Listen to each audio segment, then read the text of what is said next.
anugerah dan damai sejahtera daripada Allah Bapa dan dari anaknya Tuhan Yesus Kristus kiranya menyertai saudara-saudari sekalian.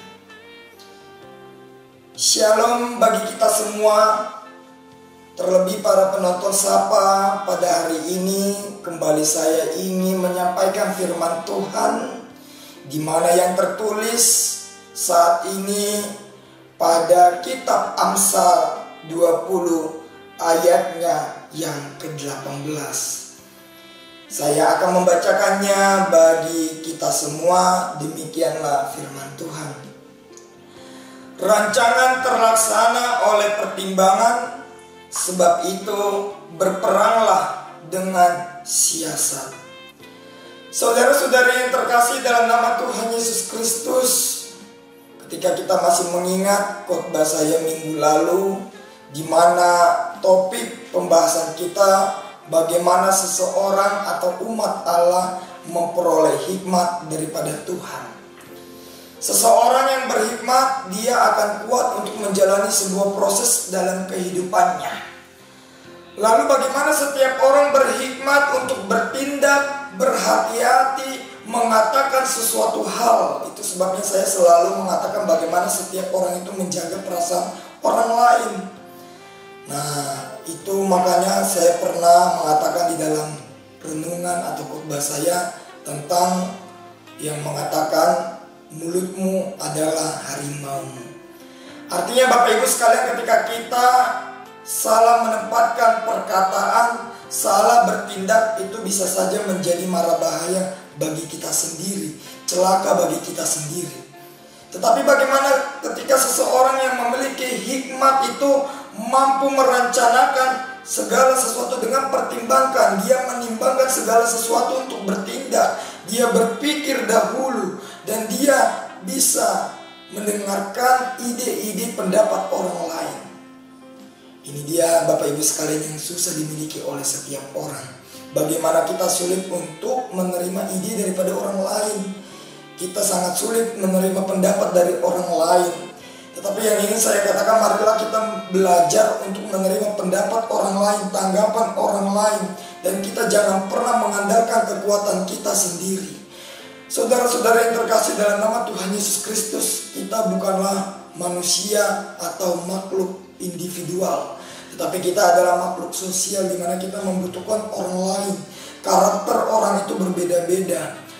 Pola berpikir orang itu sangatlah berbeda-beda. Tetapi bagaimana kita itu menerima kelemahan orang lain, memperlengkapi pendapat orang lain, dan itulah yang membuat kita dalam proses kita menjadi berkembang atas pendapat orang lain. Jangan pernah mengandalkan kepintaran, karena kepintaran kita itu terbatas. Jangan kita mengandalkan kekuatan kita sendiri. Oleh karena itu Bapak Ibu sekalian, andalkanlah Tuhan, di mana Tuhan meletakkan segala apapun itu kepada orang lain untuk menopang hidup kita. Bapak Ibu yang terkasih dalam nama Tuhan Yesus Kristus, janganlah pernah menyerah untuk mengalami sebuah proses.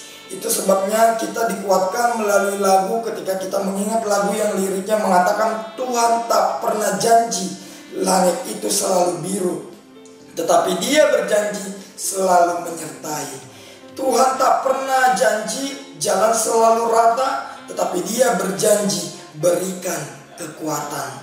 Melalui lirik lagu ini Bapak Ibu sekalian, kita diberikan janji oleh Tuhan. Tuhan selalu memberikan kekuatan bagi setiap orang yang percaya. Tuhan mengasihi orang-orang yang selalu percaya dan berharap kepadanya.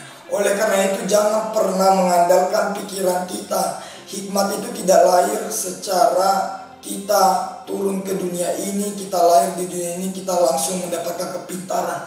Tidak. Tetapi bagaimana kita mempertimbangkan segala sesuatu itu melalui proses cara berpikir kita, proses yang sangat panjang, belajar. Kita ingin berusaha untuk belajar lebih baik lagi. Tidak otomatis kita langsung pintar, tidak otomatis kita memiliki ide yang sangat bagus. Tidak, tetapi pengalamanlah yang membawa kita menjadi lebih baik. Sama seperti yang dilakukan oleh Thomas Alva Edison, Dia banyak belajar bagaimana dia ingin menemukan sebuah lampu. Sebelum lampu pertamanya ditemukan, dia melakukan 500 percobaan.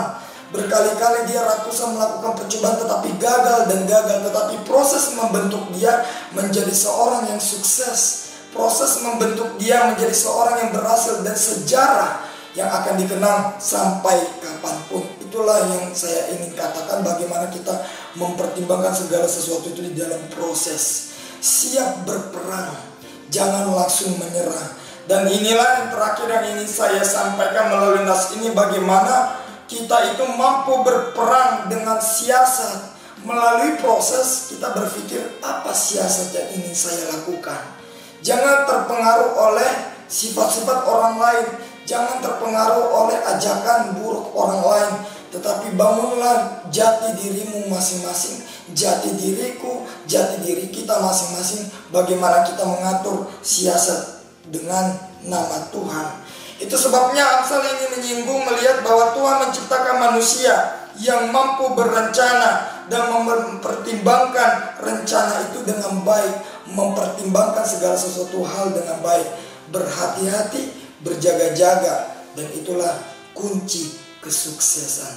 Selamat menempuh proses hidup, selamat mengalami dan belajar daripada pengalaman, di mana itulah yang membuat kita berhasil dalam menghadapi perang dalam kehidupan ini. Tuhan memberkati kita semua. Amin. Kita bersatu di dalam doa. Kembali kami mengucap syukur Tuhan atas kasih setiamu yang boleh kami rasakan hingga saat detik ini ya Tuhan. Kami boleh semangat, kami boleh berproses, dan kami boleh berperang di dalam hidup ini. Tetapi kami yakin dan percaya Tuhan, hikmat daripadamu membentuk kami Tuhan untuk mempertimbangkan segala suatu hal dalam kehidupan kami.